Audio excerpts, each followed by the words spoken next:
কি খাচ্ছ আজকে? তখন তো বোয়াল মাছ দেখালে। বোয়াল মাছের ঝাল এখন হয়েছে হুম শুটকি মাছ, চুনো শুটকি আছে, হুম চুনো শুটকির ঝাল। আচ্ছা, আর এটা হচ্ছে বোয়াল মাছের ঝাল। এই দিয়ে খাওয়া। আবার কি? কারণ শাক ফাক আনলে ভালো হতো,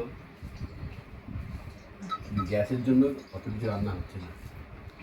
এই ঠিক আছে। তাও একটু শাক এনো, কলমি শাক পেলে একটু নিয়ে এসো তো, ভালো লাগে বেশ কলমি শাকটা। ভালো আছে? হুম, তা খাচ্ছ সেটা বলো। ভালো হয়েছে বললাম তো। কলমি শাক দিয়ে একটু কাসুন্দি দিয়ে খেতে হবে। হ্যাঁ, কাসুন্দি দিয়ে শাক ভালো লাগে। ভালো লাগে।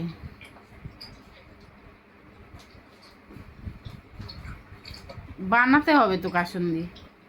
আমি বানিয়ে দেবো। আচ্ছা ঠিক আছে, বানিয়ে দিও। ঘরে ভিনিগার আছে, হুম। সুন্দর করে দেবো। কাঁচা আম দিয়ে করব। কাঁচা আম ভিনিগার দিলে একটু ভালো থাকে। আর এটা ভিনিগারটা দেয় কেন? যাতে নষ্ট না হয়। ঠিক আছে, তাহলে তুমি খেয়ে নাও। হ্যাঁ।